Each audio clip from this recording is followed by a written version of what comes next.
튤립이다. 교회 주차장에 튤립이 폈네. 아, 너무 이쁘다.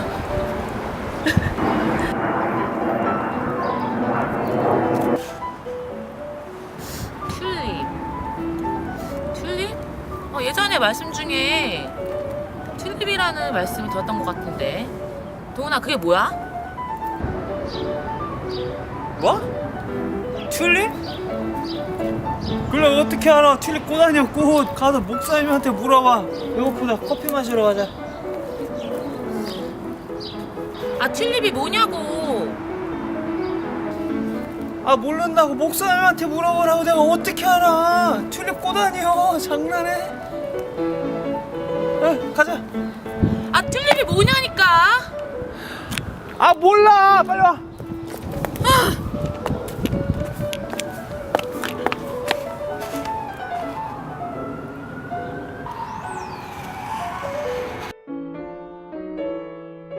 그래서 저희가 튤립에 대해서 알고 싶어서 이렇게 목사님 찾아온 거예요.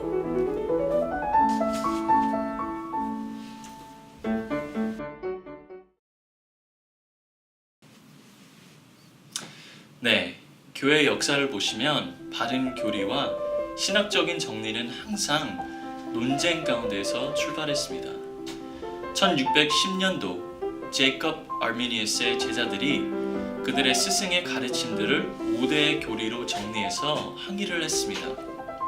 그때 당시 네덜란드는 벨직 신앙의 고백과 하이델베르그 교리를 받아들였는데 아르미니우스의 가르침들은 이 두 교리를 반대하면서 새로운 신학을 소개했습니다. 8년 후 도르트라는 곳에서 국가회의가 열렸고 아르미니우스 가르침들을 성경에 비추어서 자세히 살펴봤습니다. 8개월 걸렸습니다. 8개월 후 드디어 결론이 났습니다. 아르미니우스의 가르침들은 비성경적이다. 하지만 여기서 끝나진 않았습니다. 이 회의에 참석한 84명의 회원들은 이에 대응하여 성경적인 5대 교리를 발표했습니다. 이것은 칼빈주의 5대 교리가 되었고 우리가 교회에서 많이 들었던 이 튤립이라고도 합니다. 그러면 이 튤립 두 문자어 이 에크로님인 튤립에 대해서 간단한 설명을 드리겠습니다.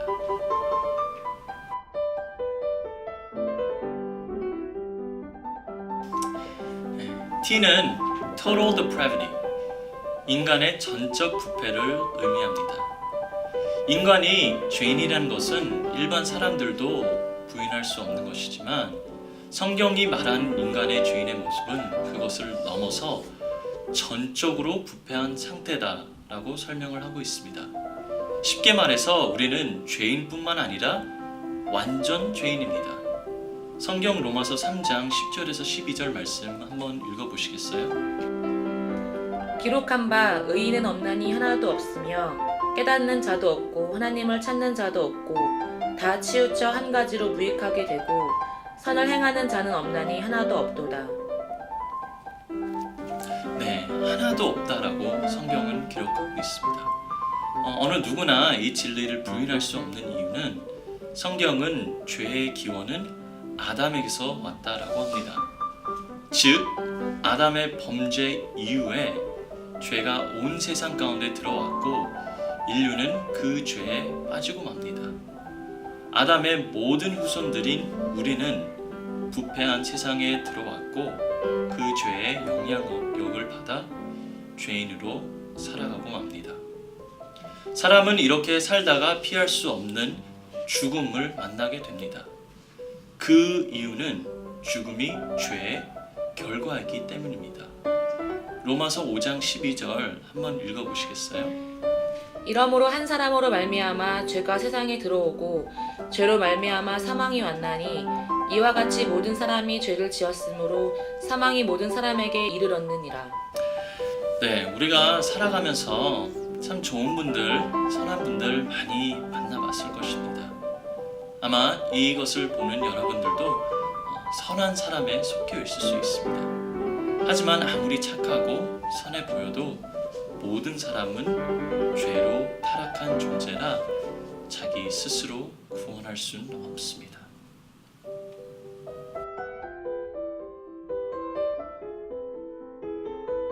네, 그 다음은 U죠. U의 뜻은 unconditional election, 무조건적 선택입니다. 하나님께서 구원할 사람들을 선택할 때 조건이나 기준을 가지고 선택하지 않았습니다.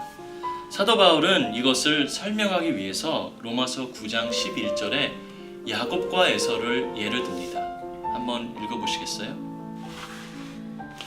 그 자식들이 아직 나지도 아니하고 무슨 선이나 악을 행하지 아니한 때에 택하심을 따라 되는 하나님의 뜻이 행위로 말미암지 않고 오직 부르시는 이에게로 말미암아 서게 하려 하사. 네, 다시 말해서 누구는 더 착하고 누구는 인품이 더 훌륭해서 하나님께서 선택하지 않았다라고 합니다. 무조건적인 선택일 수밖에 없었던 이유는 우리가 전에 봤던 T에 나온 것처럼 모든 사람들은 이미 전적으로 부패한 상태였기 때문입니다. 그래서 그 중에서 누가 더 착하거나 누가 더 좋은 사람이 없다라는 것입니다. 또 무조건적일 수밖에 없는 이유는 하나님의 선택은 창세 전에 이루었다고 성경은 말하고 있습니다. 에베소서 1장 4절 말씀 한번 읽어보시겠어요? 곧 창세 전에 그리스도 안에서 우리를 택하사 우리로 사랑 안에서 그 앞에 거룩하고 흠이 없게 하시려고. 네, 우리의 선택은 하나님의 전적 주권이며 하나님의 긍휼하심입니다. 우리는 아무런 공로가 없기 때문에 누구든지 자랑할 수 없습니다. 오직 하나님의 은혜입니다. 목사님, 질문이 있는데요. 이것이 기독교에서 말하는 예정론인가요? 네, 예정론의 한 부분이죠. 예정론의 시작이라고 볼 수 있습니다. 그런데 너무 불공평하지 않나요? 누구는 선택을 받고 누구는 선택받지 못했다는 것이. 네, 그렇게 생각할 수 있는데요. 우리가 전에 봤던 T, 모든 인류는 전적으로 부패한 상태였기 때문에 공평한 것은 우리가 다 심판을 받는 것입니다.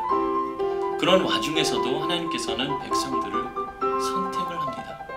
이것은 공평, 불공평이라는 것을 초월하는 것이고, 그래서 성경은 은혜다라고 표현하고 있습니다.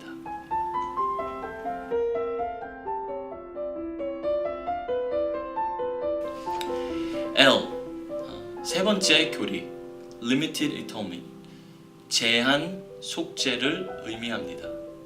선택으로만 죄인이 구원을 받을 수 있는 것은 아닙니다. 반드시 속죄가 있어야만 합니다. 하나님께서 그의 백성을 선택하신 후 우리를 대신해서 죄의 대가를 치르실 그의 아들 예수 그리스도를 이 세상에 보내신 것입니다. 에베소서 1장 7절 말씀을 한번 읽어보시겠어요? 우리가 그리스도 안에서 그의 은혜의 풍성함을 따라 그의 피로 말미암아 구속 곧 죄 사함을 받았으니. 네, 예수님께서 오신 제1의 목적은 사람이 할 수 없는 죄의 문제를 자기의 죽음을 통해서 해결하기 위해서 오신 것입니다. 하지만 이 속죄는 모든 사람들 위한 속죄가 아닙니다. 오직 선택받은 사람들의 죄를 위해서 예수님께서 돌아가신 것입니다. 우리가 툴립에서 순서가 사실 가장 중요하거든요. 하나님께서 아무런 계획 없이 그의 아들을 세상에 보내셔서 그를 믿는 모든 사람들 아무나 구원을 얻게 하시는 것이 아니라 하나님께서 먼저 백성들을 선택을 하시고 그 선택받은 백성들 위해서 하나님께서 그의 아들을 대속물로 주십니다. 예수님께서는 요한복음 6장 44절에 이렇게 말씀하고 있죠. 나를 보내신 아버지께서 이끌지 아니하면 아무라도 내게 올 수 없으니 오는 그를 내가 마지막 날에 다시 살리리라. 네, 이 구절 다시 말해서 선택 없이는 속죄가 없고 속죄가 없으면 하나님께로 나아갈 수 없다라고 말을 하고 있습니다. 예수님께서는 모든 사람들 위해 죽으신 것이 아니라 선택받은 모든 사람들 위해서 죽으신 것입니다. 그렇다면 선택받지 않았으면 죄사함을 받을 수가 없다는 말인가요? 네, 맞습니다. 참 듣기에는 불편할 수 있지만 선택받지 않으면 속죄가 없습니다.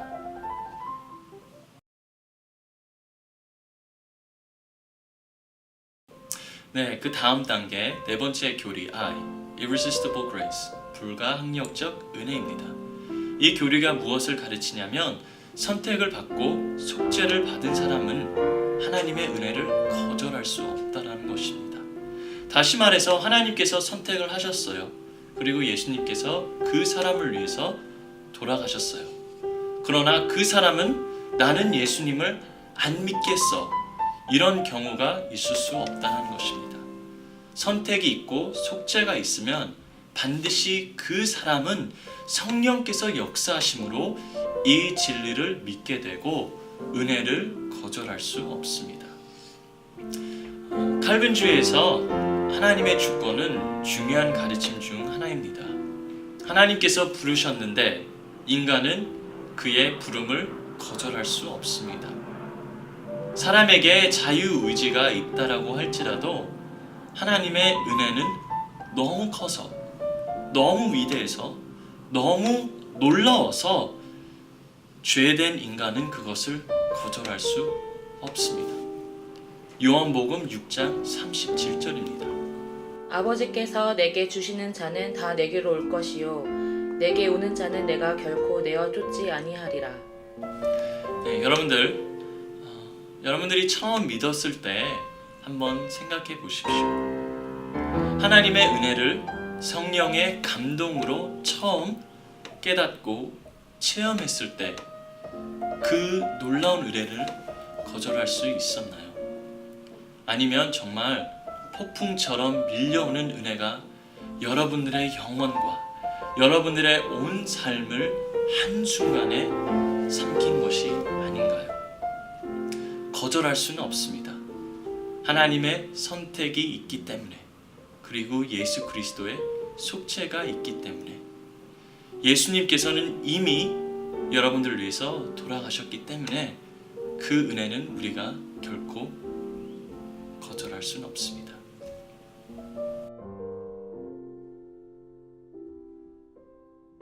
네, 마지막으로 튤립이 가르치는 교리는 P, 성도의 궁극적인 견인을 말하고 있습니다. The perseverance of the saints.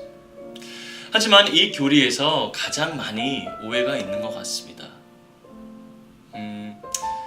아마 여러분들이 생각하기에는 성도의 견인이라고 하면 믿는 자가 스스로 인내하면서 믿음을 지켜야 되겠다, 이런 교리다, 이런 가르침이다라고 생각은 할 수는 있지만 이 교리는 그것을 의미하고 있지는 않습니다.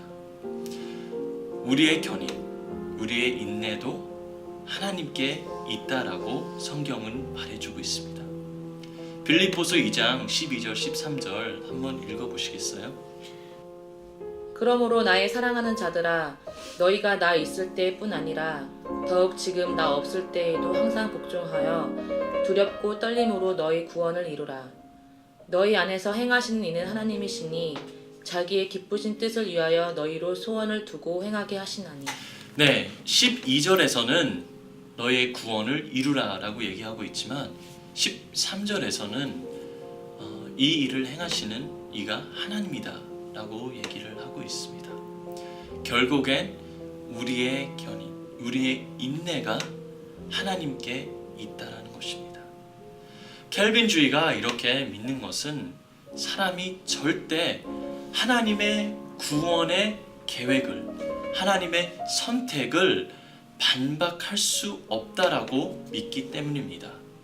기억하시죠? 하나님의 주권, 하나님의 구원에 대한 계획은 절대 패할 수가 없습니다. 우리가 아무리 죄를 쫓을지라도 하나님께서는 그의 선택한 자, 그리고 구속한 자, 은혜를 주신 자 끝까지 인내하게끔 하실 것입니다. 그렇다면 믿음 생활을 하다가 주님을 떠난 사람들은 어떻게 된 건가요? 네, 질문이 참 많네요. 한 두 종류로 저희가 분리해서 봐야 될 것 같습니다. 첫째는 믿음 생활하다가 떨어져 나간 사람이 있으면 그 사람이 만약 하나님께서 선택을 받고 구속함을 얻었으면 언제든지 하나님께로 돌아올 수는 있습니다. 우리가 끝까지 지켜봐야 되고 기도하면서 하나님의 구원이 완전히 이루도록 기다리면서 기도해야 됩니다. 하지만 아쉽게라도 믿음 생활 하다가 떨어져 나가고 돌아가신다면 그러면 그 사람은 처음부터 하나님의 선택이 없었고 구속함을 얻지 못했다라고 봐야만 합니다. 네, 좋은 말씀이지만 이것을 어떻게 적용을 할 수 있을까요? 전도라든지.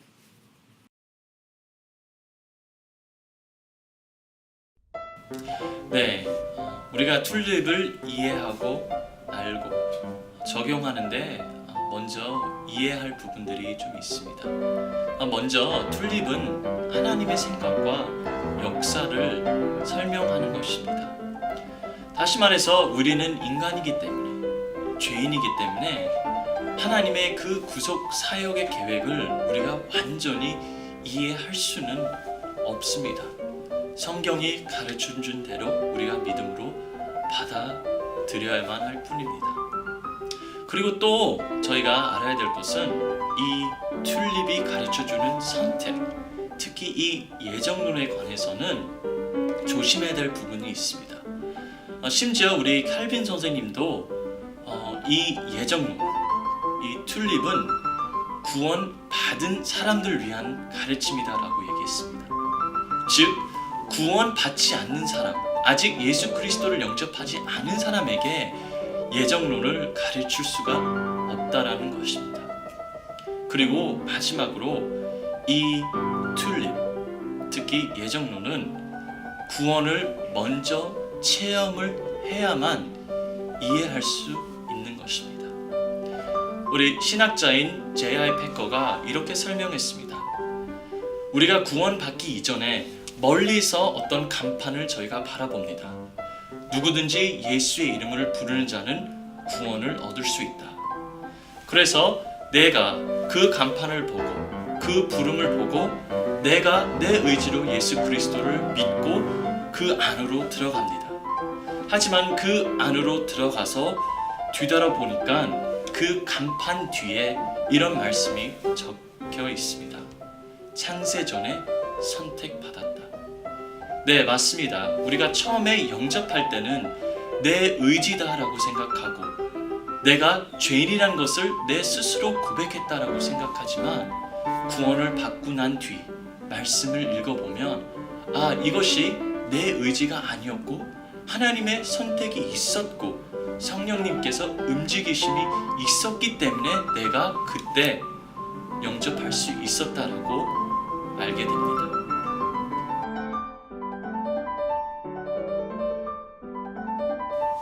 네, 그러면 우리가 이제 주일학교 아이들을 가르칠 때 이것을 어떻게 이해하고 적용을 할까요? 예정론은 하나님만 아시는 것입니다. 그래서 이 튤립이란 가르침이 어떤 사람에게는 혼돈을 가지고 올 수 있지만 믿는 사람에게는 이것이 더 확신을 가져옵니다. 우리가 주일학교 학생들을 가르칠 때는요, 이 아이가 선택받았을까, 선택받지 않았을까, 이런 고민을 할 필요가 없습니다. 우리는 믿음을 가지고 이 아이는 창세전에 하나님께서 선택하셨다. 그리고 예수님께서는 이 영혼을 위해서 구속하셨다라는 믿음을 가지고 우리는 가르쳐야만 합니다. 그 영혼이 아무리 믿음 없어 보일지라도 아무런 희망이 없어 보일지라도 우리는 이 말씀의 확신을 가지고 가르쳐야만 합니다. 이 말씀을 가지고 매주 끊임없이 실망하지 마시고 하나님께서 선택한 백성들을 믿음 안에서 양육하시길